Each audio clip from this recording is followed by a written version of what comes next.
Bueno, buenos días a todos. Juan David Celades, residente segundo año de la Javeriana, va a tocar un tema muy importante hoy que la mayoría de la gente no le para muchas bolas a la historia. Y la historia es clave porque pues, no solo es reconocer lo que han hecho otros y no somos nada sin haber estudiado lo que han hecho otros. Todo lo que hacemos es producto del trabajo acumulado de cientos de personas. Y entonces no solo reconocer eso, sino que muchas veces nos ayuda a entender los procesos patológicos y los tratamientos, porque ah, alguna vez dije que cada que uno tenía una idea genial en cirugía, y estaba convencido que era una genialidad, se ponía a estudiar un poquito de historia y encontraba que por allá en 1750 alguien demostró que eso era una bobada, ¿sí? Entonces, ese es en buena parte la importancia de la historia. Cada que nos sintamos genios y muy creativos, estudiamos historia. Juan David está siguiendo una tradición que ya la tienen casi todos los residentes de las Javerianas, que hacen unas presentaciones magníficas, no solo en contenido, sino en forma. Entonces estoy seguro que van a disfrutar tremendamente esta presentación. Muchas gracias, Juan David. Arranque. Muchas gracias, doctor. Bueno, muy buenos días para todos. La charla que les traigo el día de hoy la titulé La conquista de la oscuridad, historia de la retinología. Ese personaje que ustedes ven ahí en la pantalla es Jules Gonan. Tal vez es uno de los personajes más importantes que les voy a mencionar en toda esta historia que les voy a contar el día de hoy. Eh, es considerado el padre de la cirugía de retina. Y es tan importante que incluso cuando uno revisa los textos de historia de la cirugía de desprendimiento de retina, existe una era pre-Gonan y una era post-Gonan.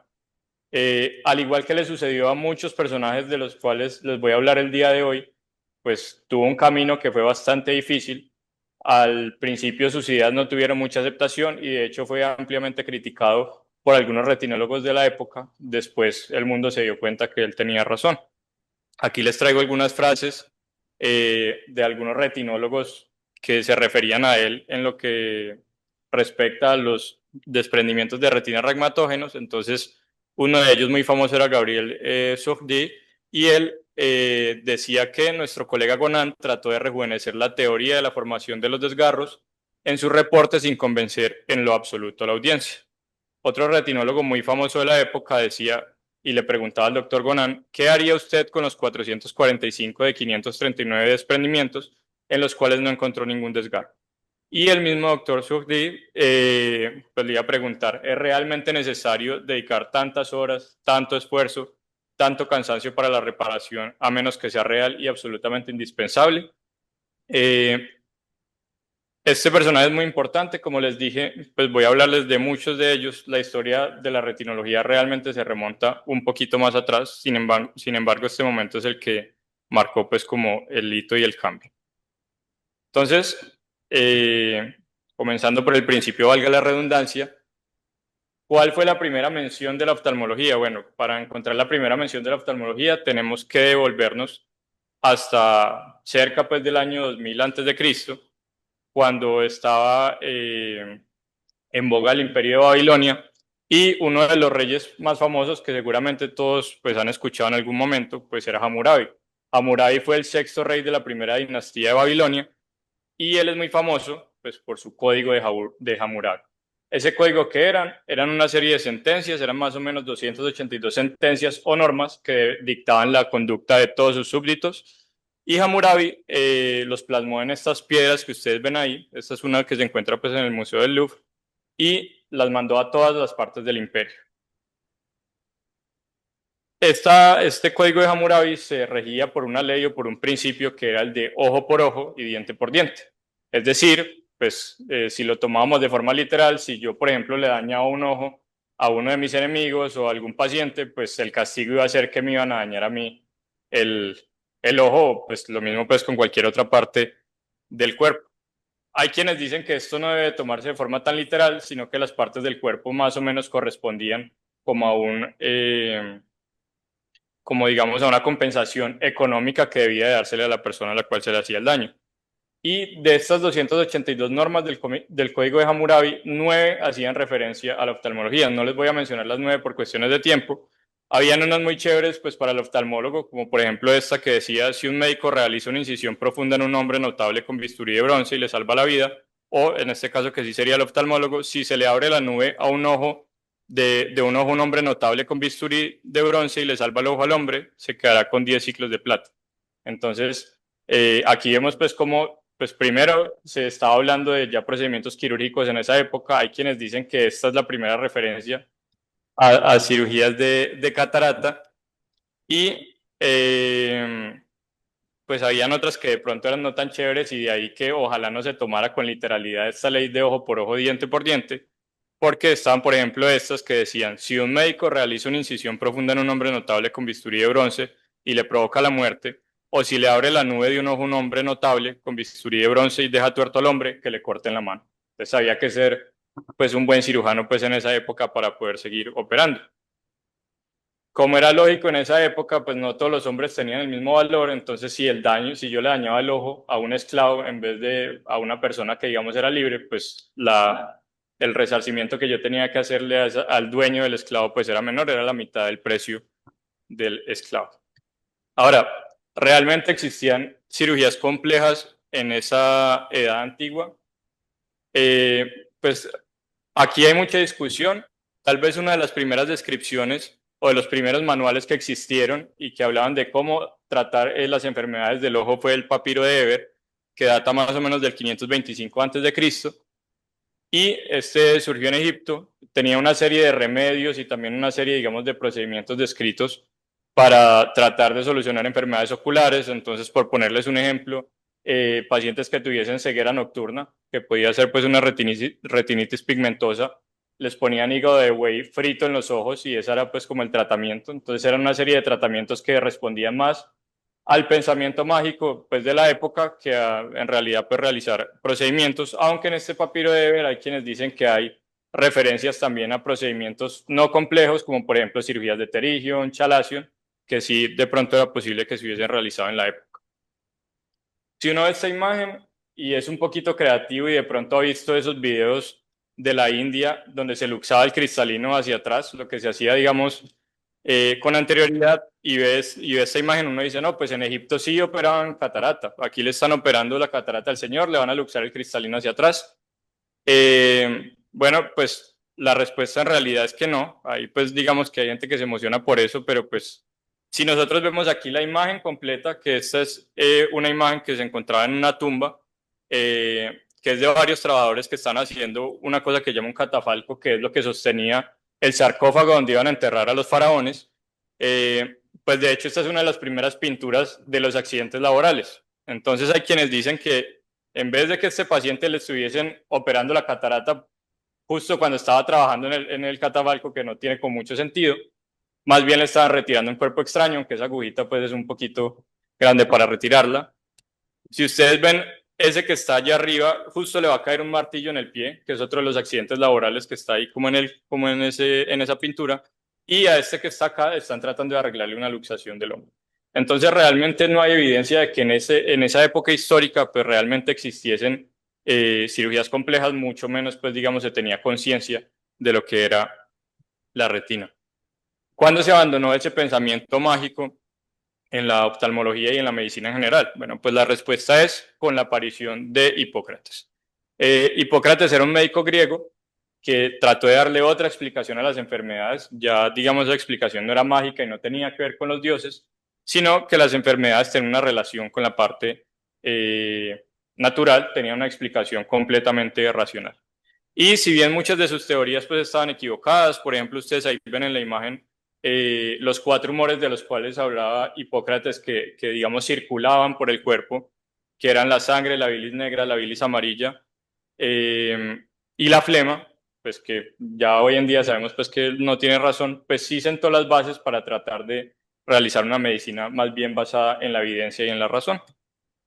Y fue precisamente Galeno, que era un médico romano que pertenecía a esa escuela hipocrática que duró muchos siglos, quien empezó a hablar de todos esos signos oculares. Entonces, Galeno dijo que se podían detectar enfermedades sistémicas al evaluar los ojos de los pacientes, pero adicionalmente fue muy importante porque él realizó trabajos de anatomía, donde pues hacer descripciones ya de partes específicas del ojo, como por ejemplo la córnea, la esclera, el cristalino, la retina, la coroide, los músculos extraoculares, todo esto pues con trabajos que él hacía en cadáveres. Incluso él hablaba de la conexión que existía entre el nervio óptico y el cerebro. Esta imagen que ustedes ven ahí es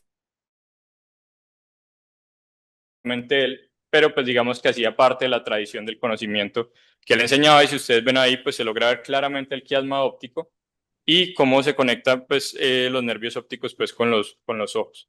Ahora, Galeno sí cometió un error, y es que él hablaba de una teoría que se llamaba la teoría de la extramisión. ¿Qué era la teoría de la extramisión? Galeno hablaba de un neuma físico que era como una fuerza superior que se encontraba en el cerebro. Esa fuerza superior viajaba a través de los nervios ópticos, llegaba primero por los vasos de la retina y luego alcanzaba pues esa parte de los nervios ópticos y permitía que la luz saliera a través del ojo. Es decir, la luz no me estaba llegando a mí al ojo, sino que la luz venía de adentro de la persona, y así era que nosotros podíamos ver. Esa luz salía, rebotaba en los objetos, se devolvía, y por eso era que nosotros podíamos ver. Para Galeno, lo más importante no era la retina, y la retina no era la que percibía esa visión, sino el cristalino. O sea, el cristalino era el que percibía todos esos elementos. Esto se iba a cambiar ya varios siglos después. Y el que iba a desmentir esa teoría de la extramisión, pues iba a ser el investigador árabe Al-Haytham. Al-Haytham era, pues digamos, un científico de la época, y él, pues la verdad se ganó un castigo por presumido. En esa época, en más o menos alrededor del año 1000, pues se presentaban múltiples inundaciones en Egipto por el río Nilo, y él pues se puso a decirle a la gente que él era capaz de construir un dique para tratar de evitar esas inundaciones. Había un califa de Egipto en ese momento que lo llamó para que demostrara pues sus afirmaciones, y cuando él llegó a Egipto se dio cuenta que no podía hacer eso. Y ese califa pues lo llamaban el califa loco, y era una persona muy violenta, entonces a él le tocó fingir demencia para que no lo mataran. Y el califa pues como castigo decidió encerrarlo en una celda que era completamente oscura. Y pues afortunadamente para nosotros, desafortunadamente para él, cuando estaba en esa celda oscura se encontró que había un agujero en la pared que permitía el paso de la luz, y que justo en la pared de al frente se reflejaba esa imagen del mundo exterior. Entonces se dio cuenta que en realidad, y pues era algo que a nosotros nos parecerá muy básico, pero que en esa época no lo sabían, pues la luz no venía de adentro de nosotros, sino que la luz rebotaba en los objetos y se reflejaba y ya llegaba a nuestro ojo, y de ahí pues ya lo percibían otras estructuras. Al-Haytham estuvo encerrado en esa celda durante 10 años, luego murió el califa y lo liberaron, pero esto le dio la idea para realizar múltiples experimentos de óptica. De hecho, hay quienes dicen que él es el padre de la óptica, incluso 700 años antes de Newton. Pero Al-Haytham también hizo una descripción y cambió un paradigma que se tenía en esa época, y es que era la retina y no el cristalino el órgano principal de la percepción visual. Ahora, ya se había empezado a hablar de la retina, ya se habían hecho algunos estudios de disección, y se había encontrado que la retina pues hacía parte de las estructuras del ojo, pero digamos que pasaron muchos siglos antes de que se tuviesen pues como los elementos para uno poder tratar de mirar adentro del ojo y ver qué había en esa parte posterior. Desde los romanos, pues digamos que llamaba la atención que a veces en ciertas condiciones el ojo se podía ver iluminado, que ya sabemos hoy pues que es el reflejo que probablemente nos daba la coroides. En el año 1703, Jean Méry hizo unos experimentos con unos gatos, pues lastimosamente sumergía al gatico en el agua, pero se dio cuenta que con eso pues digamos se reflejaba parte de la luz, y se dio cuenta de que probablemente esta iluminación de la parte posterior del ojo respondía a un fenómeno óptico. El doctor Prevost hizo un experimento bastante parecido, y el primero en tratar de ver con un lente adentro del ojo fue el doctor Jan Purkinje, pues que seguramente lo conocen o lo han escuchado en algún momento. El doctor Jan Purkinje cogió unas gafas de un miope y trató de con una vela iluminar los ojos de un perrito. Este sí, digamos que no hizo experimentos tan crueles como los otros, y se dio cuenta que el reflejo se devolvía y que se devolvía, pues, digamos, de frente, rebotaba en el ojo y en el mismo eje se devolvía el reflejo, que esto iba a ser muy importante para inventarse después el oftalmoscopio. Y tal vez la persona que estuvo más cerca antes del verdadero inventor del oftalmoscopio directo fue Charles Babbage. Babbage era un médico inglés y él se inventó este dispositivo que parece muy sencillo, pero sentó las bases en realidad para el siguiente dispositivo que iba a ser el oftalmoscopio directo. Como ustedes ven ahí en la imagen, era simplemente un tubo. Ahí donde está la era donde ponía el ojo el examinador y la P donde ponía el ojo el paciente, tenía ese agujero que estaba en la parte lateral que permitía que se generara iluminación, que en esa época era con una vela o con lámparas pues, de aceite. Obviamente no existía la electricidad y la idea era utilizar entonces un espejo que reflejara la luz hacia el ojo del paciente, pero ese espejo tenía que tener unos huecos en la parte central para que la luz, una vez rebotara en la retina del paciente, se devolviera y el médico pudiese ver qué estaba en la retina del paciente. ¿Qué le faltó al invento de Babbage? Que él no utilizó lentes convexos para tratar de neutralizar esos rayos que se devolvían de forma convergente de la retina del paciente. Entonces él le mostró ese invento a un oftalmólogo, el oftalmólogo no logró ver nada. Esto fue 3 años antes de que se inventaran el oftalmoscopio directo, que sí funcionaba, pero realmente las bases de cómo funcionaba pues este instrumento pues sentaron lo que iba a pasar a continuación. Ya pasando entonces a la era de observación, a la primera vez que nosotros pudimos visualizar la retina, pues aquí la persona más importante de la que tenemos que hablar es de Hermann von Helmholtz. Él era un médico alemán, se graduó muy joven de medicina, más o menos a los 22 años, y él empezó a hacer muchos estudios de óptica, también hizo estudios de electricidad. De hecho, él hablaba de que esos estímulos visuales ya viajaban a través pues, de estímulos eléctricos por el quiasma óptico y llegaban, era al cerebro que era donde se integraba la información. Y von Helmholtz inventó un aparato, de hecho, muy parecido al que ya había inventado Babbage. Si ustedes ven ahí en esa imagen, pues hay un espejo que está pegado a un sitio donde uno puede visualizar. La idea de ese espejo era reflejar la luz, como hacía pues el instrumento de Babbage, pero justo en la parte donde estaba el agujero del observador, pues él añadió unos lentes convexos. Y esos lentes convexos iban a tratar de neutralizar esos rayos que venían de la retina, y esto permitió que von Helmholtz visualizara la retina por primera vez. Existían muchísimas dificultades en esa época, como les decían. Imagínense, si una vez le baja un poquito la iluminación a la lámpara de hendidura y no ve nada, pues imagínense con una vela que pues difícilmente iluminaba algo, pues ver el fondo de ojo. Y por eso la curva era un poquito más complicada pues para aprender a utilizar estos instrumentos. Este simplemente es un esquema para mostrarles cómo funcionaba. Entonces, si ustedes ven ahí en esa imagen de la derecha, vemos esa fuente de luz que va a rebotar en ese espejo. Ese espejo estaba ubicado más o menos a un ángulo de 45 grados, lo que permitía que esa luz viajara directamente al ojo del paciente, pero adicionalmente tenía un hueco o un agujero que permitía que esa luz se devolviera, y a través de ese lente corrector, que era un lente cóncavo en ese momento, pues esa imagen iba a llegar al ojo del examinador. Ahí estamos viendo una imagen real de la retina y por eso pues estamos hablando de una oftalmoscopia directa, contrario a lo que sucede en una oftalmoscopia indirecta. ¿Quiénes fueron los primeros en describir la retina? Bueno, pues uno de los médicos que también probablemente hayan escuchado cuando han leído sobre algún tema, pues es el doctor von Grafe, que fue un médico alemán muy famoso en esa época por todos los avances que hizo en la oftalmología. Y él escuchó pues sobre el oftalmoscopio de von Helmholtz, se dio cuenta que funcionaba y lo empezó a utilizar en su práctica diaria.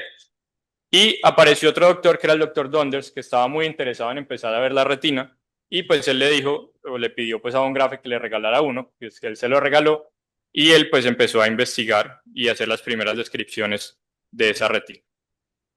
Donders se dio cuenta que había un vacío en ese momento, y era que nadie había hecho ilustraciones ni había hecho las descripciones de las enfermedades de la retina. Ya las estaban visualizando, pero no existía un libro de texto, no existía una imagen para uno poder aprender sobre esas enfermedades. Y Donders lo que hizo fue buscar a un estudiante de postdoctorado que era el doctor Van Treit, que también era médico, pero que tenía un hobby que era la pintura, y le encargó que empezara a hacer esas pinturas del fondo de ojo.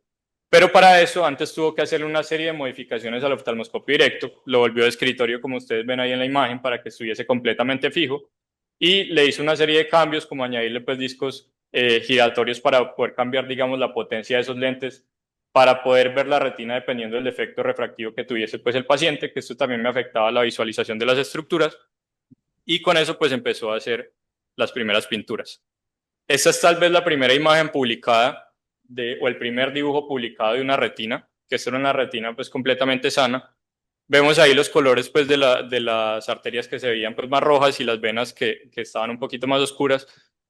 Era difícil en esta época por la iluminación y porque, pues, digamos, era las primeras veces que están haciendo las descripciones, pues pedirles que fueran completamente exactos. Vean que ahí, por ejemplo, el grosor casi que incluso era mayor, pues, en las arterias que en las venas, pero pues esto iba a ir cambiando con el tiempo.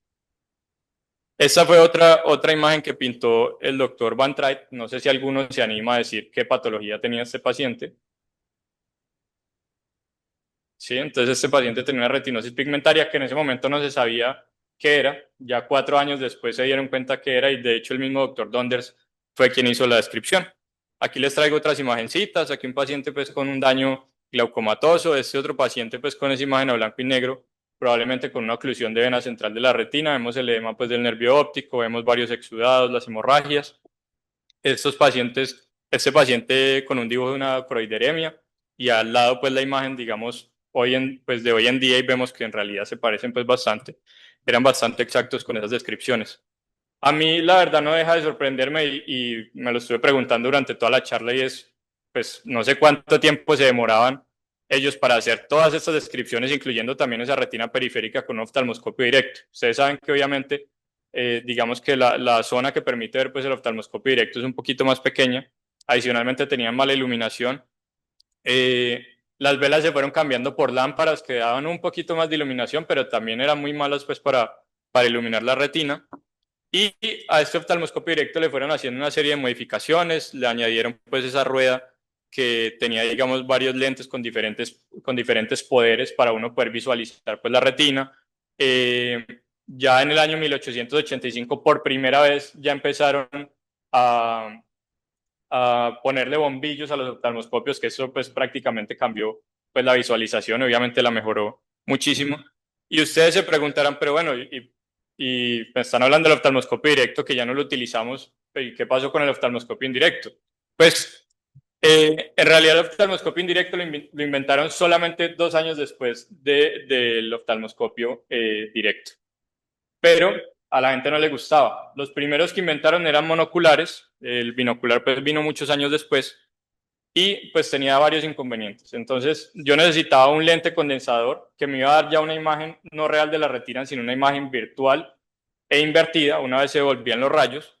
Adicionalmente pues esto era más difícil que esa iluminación que yo hacía del paciente me permitiera ver las estructuras y como era monocular, pues no me permitía tener estereopsis como los oftalmoscopios indirectos que se inventaron más adelante.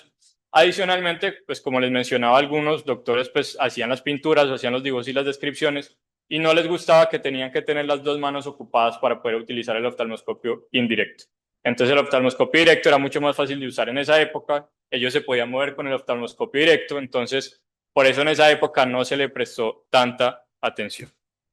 Más adelante se le fueron haciendo cambios. Este, por ejemplo, fue la primera invención del oftalmoscopio indirecto binocular que la hizo el doctor Teulón en 1861, pero tenía un gran problema y era que la distancia interpupilar era fija.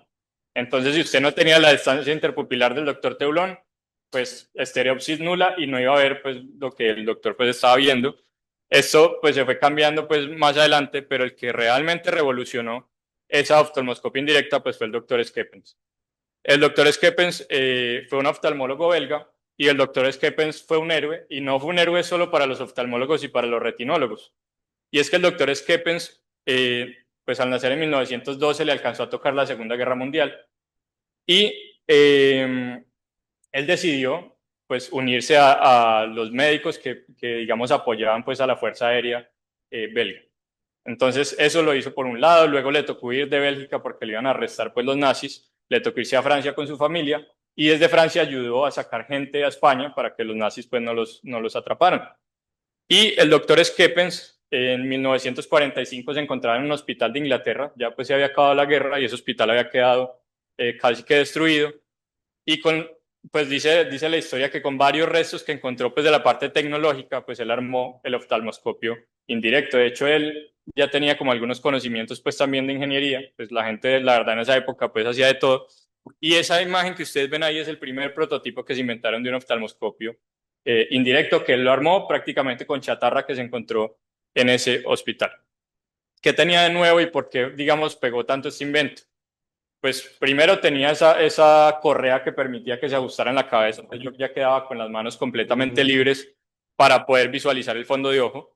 Adicionalmente tenía una fuente de iluminación pues propia que ya era eléctrica, pues esto ocurrió ya cerca de 1950, imagínense, de hecho no ha pasado mucho tiempo eh, desde la invención.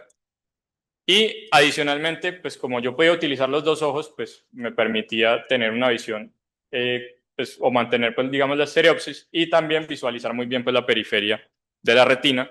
Y como ustedes saben, hoy en día, pues prácticamente en cualquier consultorio de oftalmología podemos encontrar un oftalmoscopio indirecto de este tipo. El doctor Schepens también participó en algunos descubrimientos quirúrgicos de los cuales pues les voy a hablar más adelante.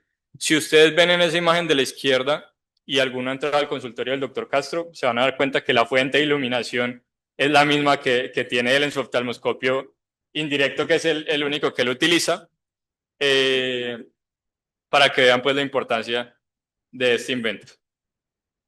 Y bueno, ya nosotros ya podíamos visualizar la retina, ya sabíamos que existían algunas enfermedades de la retina, pero ahora la pregunta era, bueno, ¿y qué hacemos con esas enfermedades? ¿Cómo las tratamos? Y había tal vez una que era como la más nefasta que podía ocurrir en esa época y que prácticamente era una condena a quedarse ciego, que era el desprendimiento de retina, y que pues los pacientes simplemente los terminaban observando, pero en algún punto se iban a terminar quedando ciegos y muy poquitos se les podía hacer algún tratamiento. Entonces, ¿qué pasaba en la era pregonán? El primero en, digamos, describir un desprendimiento de retina fue el doctor Saint-Yves, que de hecho fue en 1751. Ya saben por lo que les he contado que en esa época no existía el oftalmoscopio. Y él se dio cuenta, fue en estudios pues, que hizo en cadáveres. Pero al doctor Von Grafe, que es el que ven ustedes pues, ahí en la derecha, que ya se los había mencionado, él sí tenía acceso al oftalmoscopio y en esa época empezaron a postular teorías de qué estaba pasando con los desprendimientos de retina. En esa época, una de las teorías más fuertes que explicaba el desprendimiento de retina era la teoría exudativa. Entonces, existía una inflamación en la coroides y en la parte de atrás de la retina. Esto hacía que esa retina se llenara de líquido, más o menos pues como si fuera un desprendimiento de retina seroso, y eso generaba pues el desprendimiento a medida que iba ingresando el líquido.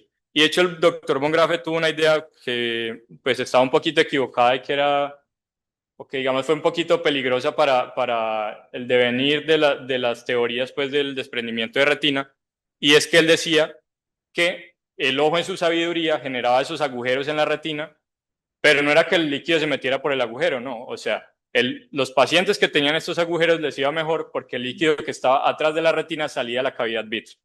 Entonces, esos pacientes que tenían estos agujeros, pues les iba mucho mejor, y de hecho el doctor Von Grafe hizo un tratamiento en más de 50 pacientes en los que trataba de perforarles y hacerles agujeros en la retina para tratar de solucionar el desprendimiento. Obviamente a ninguno de estos pacientes pues le fue muy bien. Existieron ya más adelante otras teorías, ya empezaron a hablar entonces del papel del vitrio. El primero en hablar de que el vitrio podía generar una atracción sobre la retina fue el doctor Ivanov pues en 1869. El doctor de Becker también coincidió pues en esa importancia de la atracción, pero él mencionó por primera vez que de pronto el agujero o el desgarro sí podía ser la causa de un desprendimiento de retina regmatógeno. Y Lever y Nordenson, otros dos oftalmólogos más adelante, empezaron a ver en varios pacientes que pues era frecuente encontrar, digamos, ese regma, pero ellos le dieron más importancia a la atracción. Entonces, digamos que nadie pensó en ese momento pues que el agujero tuviese algo que ver y que por ahí pues se estuviese desprendiendo la retina.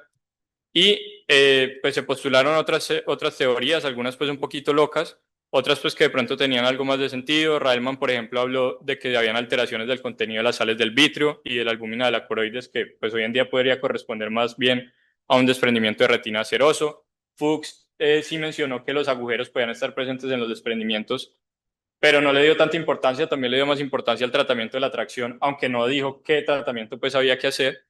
Galesowski fue un poquito más creativo, entonces él hablaba de que un trauma, por ejemplo, ocular podía generar fístulas en las zónulas y que eso permitía que el humor acuoso y no el vitrio se metiera por detrás de la retina y la desprendiera. Y Dutchman, que si ustedes lo recuerdan al principio de la presentación, que fue uno de los que criticó a Gonan, tenía una teoría la cual él defendió prácticamente hasta el momento de su muerte, y era que estos desprendimientos se presentaban por una ciclocoroiditis, es decir, por una inflamación pues, del cuerpo ciliar y de la coroides. Esto impedía pues, que se produjera el líquido suficiente para llenar todo el ojo. Eso hacía que el vitrio se encogiera y traccionara la retina y generaba el desprendimiento de retina. Esa era la teoría de él. Y como esa era la teoría de él, y para él también, digamos que la solución o los pacientes que tenían agujeros eran los que le iban mejor, entonces pues él se inventó una técnica que era también empezar a perforar la retina. Entonces con un bisturí hacía 4 incisiones en las cuales atravesaba la coroide, se atravesaba también esa retina, la perforaba. Con eso lograba 2 cosas: la primera, que saliera líquido subretinal, y la otra, pues tratar de generar esos agujeros para que la retina pues se adhiriera. Pues a los retinólogos de la época pues no les gustaba mucho pues como esta técnica, pero él reportó en sus estudios, que habría obviamente que revisarlos hoy en día, que tenía una tasa de éxito del 20%. Entonces pues él la verdad seguía justificando que esta era uno de los tratamientos que se podían hacer. Y habían otros tratamientos de la época que eran no quirúrgicos o que eran un poquito, digamos, más conservadores, y que de hecho pues algunos se hacen hoy en día después de cirugía. Entonces habían personas a las que las mandaban simplemente a tener reposo en cama, habían otras que les ponían parches oculares y ya los mandaban para la casa, y ese era pues el tratamiento. Incluso se pensó, porque digamos ya existían en esa época pues los mióticos y los midriáticos, obviamente no estos, pero en tratar de mandárselos a los pacientes para tratar de alterar esa circulación coroidea, que era parte de la fisiopatología de lo que ellos pensaban. E incluso algunos más arriesgados pues trataron de hacer ya drenajes pues de ese líquido subretinal prácticamente pues, o un poquito pues como a ciegas. Y algunos utilizaban también, digamos, la cauterización, pero en ese momento pues los elementos pues, que existían para hacer la cauterización pues eran un poquito burdos, entonces pues esto no tuvo mucha acogida. Y como no entendían bien esa fisiopatología del desprendimiento de retina regmatógeno, pues las tasas de éxito eran muy bajitas, entre el 1 y un 5%, siendo pues muy optimistas. ¿Quiénes iban a cambiar todo esto? Pues el doctor Dufour, que no lo mencionan tanto, pero también le ayudó el doctor Gonan a hacer las investigaciones, y el doctor Gonan. Eh, Ellos, iniciando el siglo XX, pues empezaron a investigar qué estaba pasando con estos desgarros retinales. Y la primera evaluación que hicieron, que evaluaron 70 ojos enucleados de pacientes por desprendimientos de retina, se dieron cuenta que en 7 de ellos pues, estaban presentes pues, agujeros.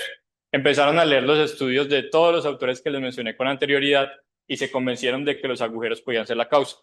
¿Qué empezaron a hacer para estar seguros? Pues empezar a utilizar el oftalmoscopio para tratar de ver el fondo de ojo de los pacientes y buscar muy juiciosamente dónde estaban los agujeros, porque en esa época, como los agujeros no tenían nada que ver, pues no se buscaban.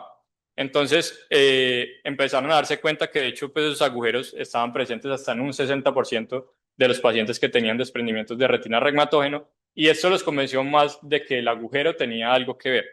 ¿Cuál fue la teoría que postularon ellos? Que es la misma teoría que nosotros tenemos hoy del desprendimiento de retina regmatógeno, que el vitrio al desprenderse genera una atracción tangencial sobre la retina, que esto en algunos casos me puede generar un desgarro o un agujero, y el vitrio que está licuefacto se va a meter por detrás de la retina y me va a empezar a desprender esa retina. Y como la causa era el agujero, pues obviamente, ¿qué había que tratar? Pues el agujero.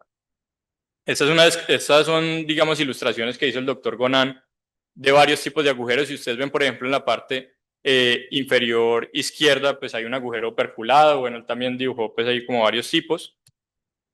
Y lastimosamente el doctor Dufour falleció solamente un año después de ayudarle con esas investigaciones, entonces el doctor Gonan quedó solo contra el mundo tratando de probar su teoría de que los desprendimientos de retina regmatógenos eran ocasionados por los agujeros. ¿Cuál fue la técnica que utilizó el doctor Gonan para tratar estos agujeros? Pues bueno, él se demoró casi 20 años en poder solucionar pues estos agujeros. Entonces, más o menos para 1919 a 1920 fue que él empezó a hacer las primeras descripciones de un tratamiento para poder operar estos pacientes. Y la técnica que él utilizaba se llamaba la ignipuntura. Entonces él utilizaba un termocauterio, que es ese que ustedes ven ahí en la imagen en la parte superior derecha. Antes de eso había que evaluar muy bien al paciente, hacer una evaluación preoperatoria, identificar dónde estaba el desgarro, marcarlo, eso se marcaba pues con un compás, y después se iba a hacer una incisión en la esclera justo donde estaba ese agujero y se ponía el termocauterio y con eso se sellaba el agujero, se evitaba que se siguiera metiendo líquido subretinal por la retina, y cuando yo hacía la incisión en la esclera pues solucionaba también lo del líquido subretinal porque pues ahí digamos que salía y eso permitía que la retina pues se pegara nuevamente. Y de hecho, si ustedes lo piensan un poquito, más o menos estos son los principios que rigen la cirugía retinal de hoy, ¿sí? Buscar dónde está el agujero, tratar de crear pues una adhesión fuerte, que hoy en día digamos que ya es más fácil uno drenar pues ese líquido subretinal y luego generar pues la adhesión, pues con técnicas más modernas que tenemos, y prevenir pues que ese desgarro pues siga progresando y obviamente prevenir que ocurran pues nuevas lesiones. Varias personas pues empezaron a ver que la técnica de Gonan funcionaba. Sin embargo, pues él igual tuvo una posición que duró más o menos unos 10 años y que las personas seguían insistiendo que el doctor Gonan no tenía razón. Y uno de los que se opuso fue el doctor Gabriel Sofdi, que también se los había mencionado al inicio, el que está ahí jugando con el perrito, que se ve muy amigable.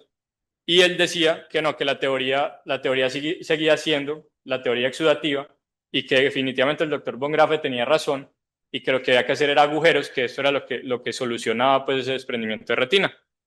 Y él, ¿qué hacía en su técnica? Pues simplemente entraba primero, retiraba ese líquido subretinal y luego hacía múltiples incisiones en la retina para tratar de solucionar ese desprendimiento, pero adicionalmente les inyectaba mercurio a los pacientes ahí en la parte de atrás del ojo, porque el mercurio generaba una inflamación que iba a permitir que la retina se pegara, según él. Y habría que revisar también los estudios de él porque él reportaba una tasa de éxito de un 50%. Claro, el doctor estaba completamente convencido de que eso funcionaba y por eso criticaba tanto a Gonan. ¿Qué pasó y ya por qué se aceptó pues, la teoría de Gonan? Pues esto simplemente fue el que tuviese mayor éxito quirúrgico y el que reportara mejores tasas de éxito. El doctor Gonan en sus primeras series reportaba una tasa de éxito de un 60%, que esto fue de 1904 a 1905, pero ya de 1921 a 1930 él dijo que esa tasa de éxito aumentó un 91%. Probablemente no hubiese sido tanto porque pues se asemejaba incluso pues a las tasas que hay pues en nuestra época, pero pues definitivamente la gente se dio cuenta que a los pacientes que operaba el doctor Gonal les iba mejor. Él empezó a entrenar nuevos retinólogos para que buscaran bien el desgarro y pues los que eran digamos más viejitos que no creían en el desgarro pues obviamente los encontraba mucho menos y no eran tan buenos haciendo oftalmoscopia. Y al final pues el que ganó fue el doctor Gonan, que iba a digamos a sentar las bases para la cirugía de retina más adelante. Se inventaron otras técnicas que nos parecerán un poquito locas en este momento. Entonces, por ejemplo, una de las ideas que tenían era hacer un acortamiento escleral, que simplemente era quitar una parte de la esclera para permitirme acercar un poquito más esa esclera y la correr después con la retina que estaba desprendida. Obviamente esto generaba un montón de problemas, pues era un procedimiento súper invasivo, el paciente podía quedar con una miopía, un astigmatismo altísimos, tenía un montón de complicaciones y esto pues se iba a abandonar. Pues esto ocurrió pues en la década más o menos de los 30 a los 40. Lo que sí salió en esa época que se utilizó durante mucho tiempo fue la diatermia. Entonces, digamos que ya no se utilizaba pues un cauterio como utilizaba pues el doctor Gonan, pero sí se utilizaba un bipolar que generaba calor, pero era calor pues localizado, no quemaba tanto los tejidos alrededor. Y de hecho la diatermia ya en ese momento se empezó a hacer transescleral. No había que hacer esa incisión pues en la esclera y eso permitía que se sellaran pues los agujeros. ¿Cuáles eran las desventajas de estos procedimientos? Pues la resección escleral, como les decía, puede generar una miopía muy alta, astigmatismo, alterar la motilidad ocular, pues podían comprometer los músculos extraoculares, adelgazar la esclera, pues generaba un dolor postoperatorio muy severo. Y el problema de la diatermia es que igual yo lo estaba haciendo por fuera, no podía visualizar bien dónde estaba el desgarro y más o menos estaba yendo como a ciegas, guiándome en lo que yo había hecho pues en la evaluación preoperatoria. Y el problema que tenían las dos, pues era que muchas veces no era fácil visualizar esa ruptura y que además no me estaba solucionando ni la tracción vítrea, que era uno de los mecanismos que participaba también en esta enfermedad, ni me permitía solucionar pues otras condiciones como por ejemplo hemorragias vítreas o pues otros problemas de la época.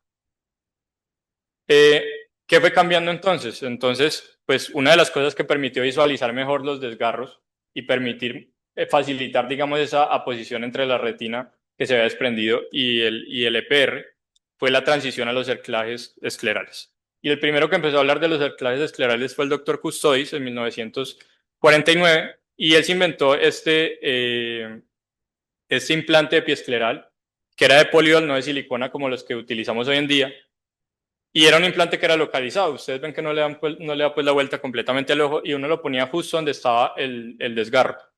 ¿Cuál era el problema? Que era muy mal tolerado por los pacientes. Entonces tenía una biocompatibilidad pésima. Los pacientes se inflamaban un montón, entonces pues esto al final se terminó cambiando. Pero sí facilitaba entonces que se visualizara más fácil el desgarro, que se pegara esa retina y pues hacer, digamos, esas técnicas de diatermia un poquito más controladas. Pero realmente, y aquí vuelvo a mencionar al doctor Skepens, el cambio vino más o menos alrededor de los 50. Él ya cambió el material de ese cerclaje o de esos explantes y los cambió por silicona, que eran muchísimo mejor tolerados, y empezó a hacerlos de forma circular, de forma que cubrieran pues toda la retina y pues permitiera pues también solucionar pues desprendimientos muchísimo más grandes. Y cerca de esa época también apareció la crioterapia, que tuvo, digamos, una pelea un poquito temporal entonces con la diatermia, y ahí se habla de una guerra entre el frío y el calor más o menos, que eran quienes defendían que la diatermia era muy útil, pero pues otras personas se dieron cuenta que en realidad la crioterapia era mucho más localizada, tenía menos efectos adversos y por lo tanto pues la crioterapia ganó ahí la batalla. Se siguieron haciendo otros avances. Uno de los doctores más importantes que ya pues todos los que rotaron por retina seguramente lo han escuchado, pues el doctor Linkoff.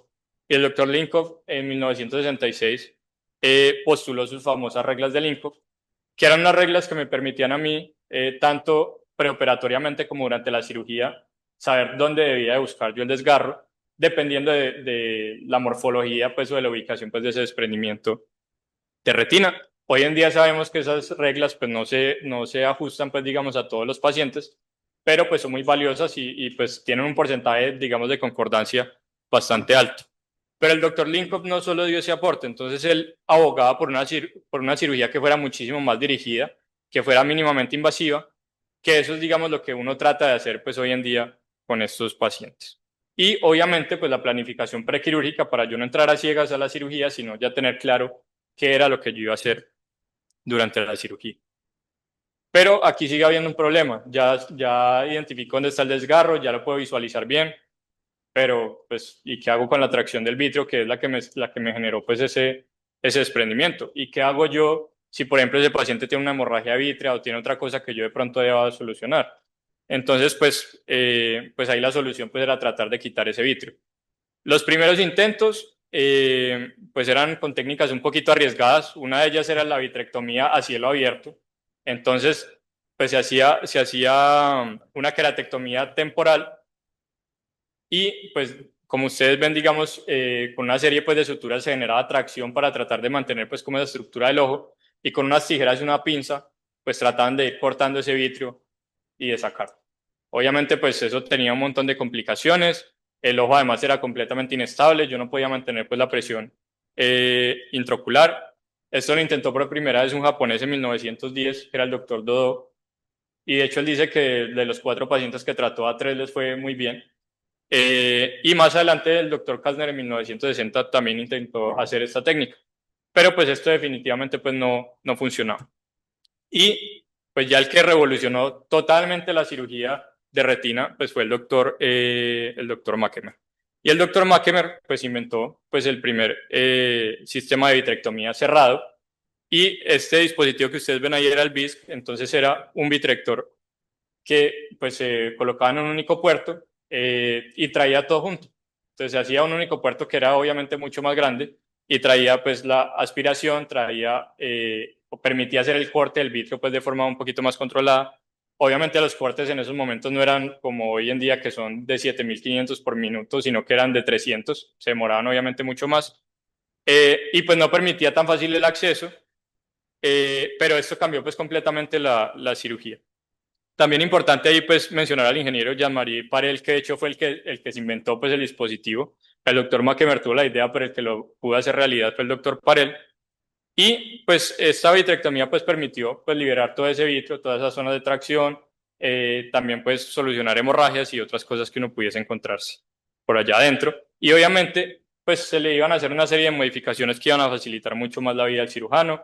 Se iba a cambiar entonces esa vitrectomía de un único puerto por una vitrectomía de 3 puertos.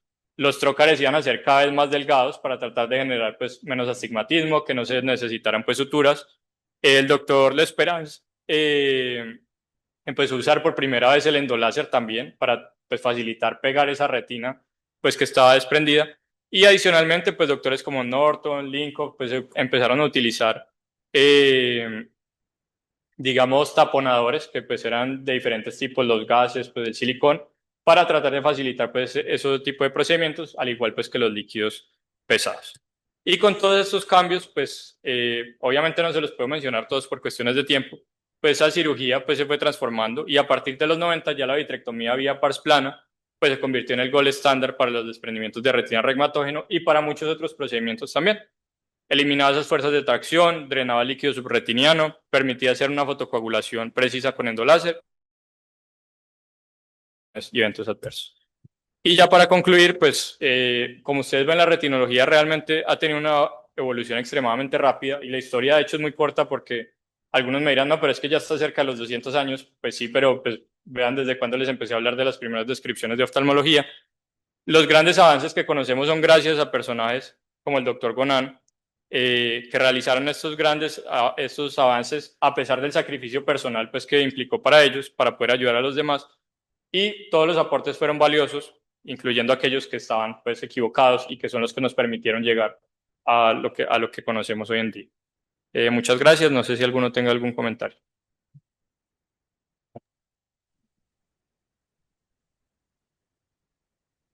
Sí, yo les mencionaba por la importancia de estudiar historia, entre otras para promover el pensamiento independiente y la creatividad.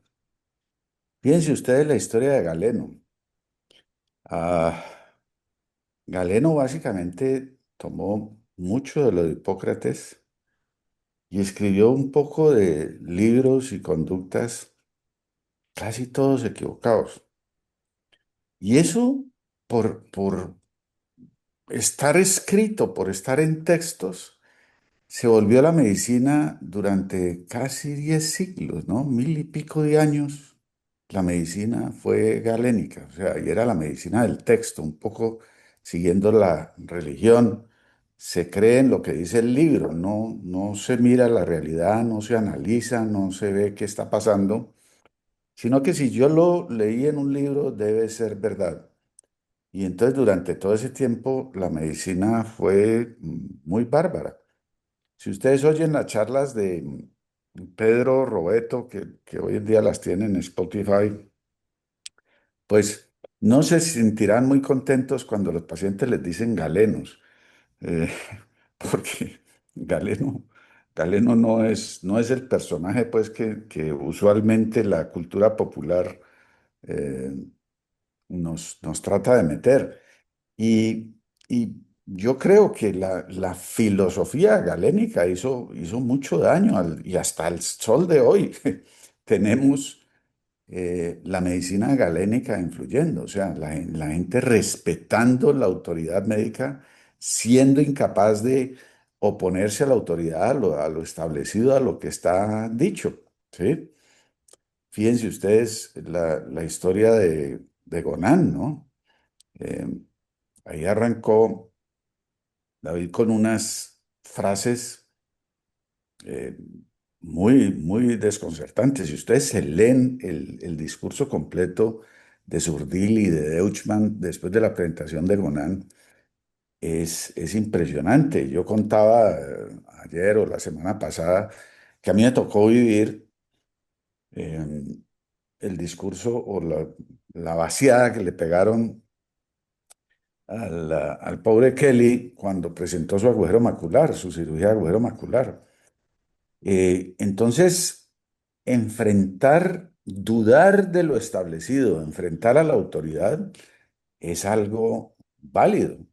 Y si se tienen argumentos fuertes y si se tienen datos sólidos, pues se debe tener el valor de presentarlo y de discutirlo.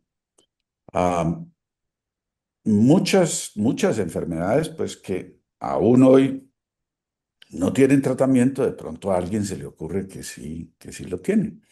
Así como el desprendimiento de retina, el manejo del desprendimiento de retina fue tan equivocado durante tanto tiempo y Gonán volteó la torta, pues hay muchas otras cosas que probablemente, posiblemente todavía hacemos que no son las más adecuadas. La historia del agujero macular es muy, muy buen ejemplo reciente, o sea, que es la otra lección de estudiar historia. Historia no es lo que pasó hace muchos años, sino la historia la estamos viviendo. Y a mí por eso me gusta contar anécdotas de la historia que yo viví. Yo tengo en Retina Cali una sección que se llama Cuentos Retinales, pues que no la he desarrollado mucho, pero ahí cuento el cuento de la retinopexia neumática, eh, que no es exactamente parecido a la historia del desprendimiento de retina y Gonán, sino que es una historia de robo de una técnica y luego de distorsión de la técnica por quien se la robó. Y porque a mí me tocó vivirlo, a mí me tocó ser muy amigo de Alfredo Domínguez, que fue quien se la inventó realmente, hizo la primera publicación, y luego ver muchas presentaciones de Hilton en Estados Unidos eh, que le robaron la técnica y no le dieron crédito, pero además la distorsionaron, la presentaron para cosas o en un contexto que realmente no era, ¿no? Y el que finalmente encontró las limitaciones y los beneficios de la técnica fue el doctor Domínguez. Eso, al que pueda tener interés, pues está contado ahí en lenguaje muy, muy más literario que científico. Bueno, hay muchos temas que uno puede desarrollar aquí. Me gustó mucho eso de que dijiste que el indirecto no gustó. Eh, pues sigue sin gustar, porque es una técnica difícil, ¿sí? Y como vos dijiste, yo todavía tengo el oftalmoscopio de Skepens, el que diseñó Skepens y ah,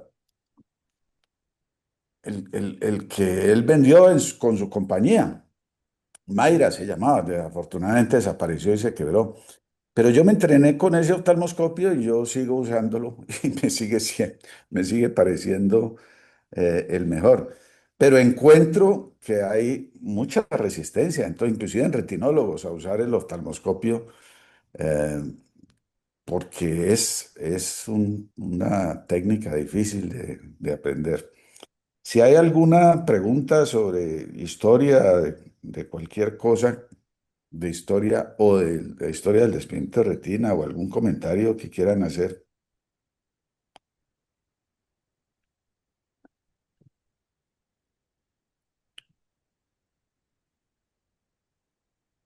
Creo que no. Bueno, En Zoom no se está escuchando. Ah, ¿Cómo? una pregunta, Sí se escucha. ¿sí? Una pregunta, Castro. ¿En qué participó el doctor Norton para la cirugía de retina? el doctor Norton fue el que más promovió el uso de gases, o sea, como complemento a la cirugía de retina. Entre otras cosas, aunque se plantea como una idea original de Norton, pues Norton fue el casi fundador, director del Bascom Palmer durante muchos años y fue un personaje muy importante. Entonces le dieron mucho crédito por el gas, pero en realidad por allá en 1930 y algo, el doctor Green, también americano, hizo una técnica que era parecida a la de Gonan, en el sentido de que localizaba los rotos, drenaba cerca de los rotos, lo cual no es una buena idea, porque el líquido se puede ir directo, el líquido subretinal y el vítreo se puede ir por el roto, o sea, uno debe tratar de drenar alejado del roto, es un concepto pues más moderno, pero en esa época pues drenaban ahí cerca del roto, quemaban la esclera con hierros calientes, ¿no? Eso pues después Skepens lo modificó en donde se disecaba la esclera y es la técnica que yo aprendí. Se disecaba la esclera y se hacía diatermia, mucho más refinado, pero bien dispendioso. Y el agregado de Green, que fue genial para esa época, fue meter aire para asegurarse de que el ojo queda expandido. Porque es que si uno en un desprendimiento de retina grande drena el líquido subretinal, el ojo queda todo, todo espichado, ¿sí? Entonces terminan haciendo esas indentaciones enormes como para medio darle forma al ojo. Green inyectaba aire. Y entonces era algo muy parecido a lo que se hace en retinopexia neumática, pero con cirugía y más tratamiento, pues. Y si uno va a ver, pues el verdadero padre de la neumática, pues sería Green. Pero la neumática como la conocemos, la simplificada, pues fue Domínguez. Norton eh, comenzó a complementar las vitrectomías con aire. El aporte de Linkoff, y es una de las razones por las que Linkoff se hizo tan famoso, fue el SF6, usar gases, o sea, más duración, ¿sí? Pero pues Norton fue muy bueno y eso es lo que hacemos hoy en día, pues en casi todos los desprendimientos de retina, o sea, hacemos vitrectomía, tratamos el roto con endoláser y dejamos algún tipo de gas, algún tipo de tamponamiento. Gracias. ¿Alguna otra pregunta? Yo tal vez quería comentarles un par de experiencias que yo tuve también y fue ver en mi tiempo en Arabia, fue ver pacientes que habían sido operados en el desierto con la técnica original del año 1000 que era la reclinación del cristalino. O sea, el cirujano se ponía en cuclillas delante del paciente y con una agujita hecha de bambú entraba a cámara interior y empujaba el cristalino para atrás. ¿Sí? Yo tuve oportunidad de ver pacientes viendo bien, funcionando muy bien, obviamente con la corrección afáquica, años después de que les habían hecho esa técnica.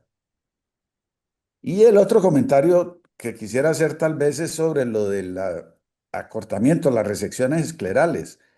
En realidad, si uno logra, si uno es exitoso en una resección escleral, lo que induce es hipermetropía, no miopía.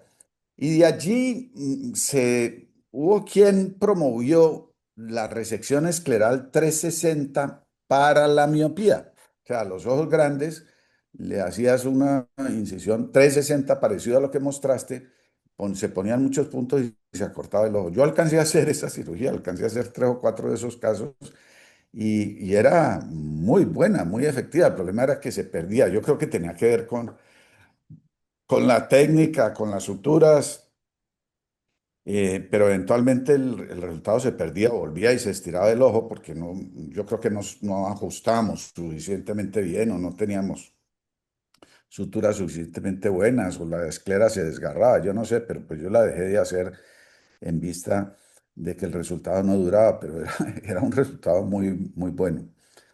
Entonces, si uno reseca esclera, pues acorta el ojo y lo hipermetropiza, ¿no?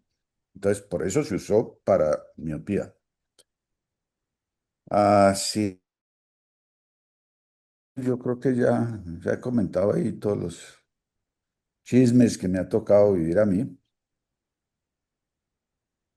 Bueno, muchas gracias a todos. Gracias, doctor. Gracias a todos. Muchas gracias, que esté muy bien.